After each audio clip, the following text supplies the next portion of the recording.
भारत का जो आधुनिक इतिहास है मुगल साम्राज्य और ब्रिटिश साम्राज्य से ज़्यादा नाता रखता है, ना कि हमारे पूर्व के जो हिंदू राजा वगैरह थे उनका विवरण मिलता है। ये सत्य है और हमको अपने इतिहास में बदलाव करना चाहिए।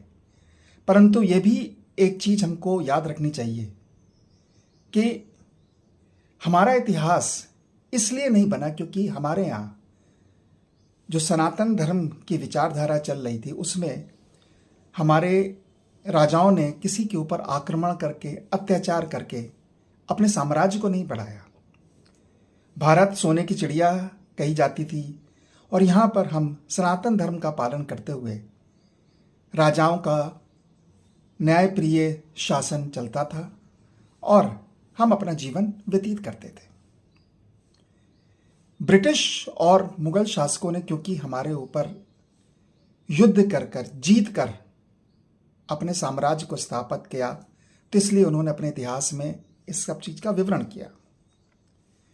अगर हम इस बात को लेकर एक नकारात्मक और सेल्फिश या नैरो माइंडेड नजरिया अपनाएंगे तो हम क्या कर रहे हैं, हम एक हारे हुए समाज की स्थापना कर रहे हैं। सनातन धर्म कभी हारा नहीं था। सनातन धर्म के कारण ही जो है इस पावन भूमि से बुद्ध, जैन, महात्मा गांधी के अहिंसा के सिद्धांत इत्यादि पैदा हुए हैं और इन पर चलकर हमारा देश आज एक प्रगतिशील देशों में आता है।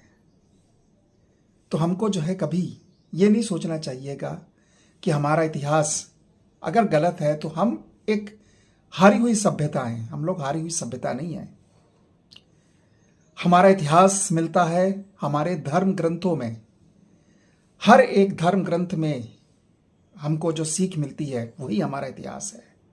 और हमारे जो साहित्य हैं, जो हमारी गद्य पद्य कविताएं हैं, वो हमको जो है अपने इतिहास के बारे में बताती हैं।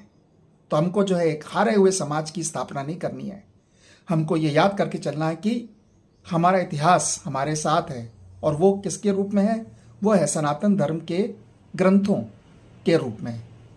तो इस बात को याद करके हमें अपने इतिहास में बदलाव करना चाहिए और एक फॉरवर्ड लुकिंग या सकारात्मक रवैया रखना चाहिए। ओम नमो भगवते वासुदेवाय।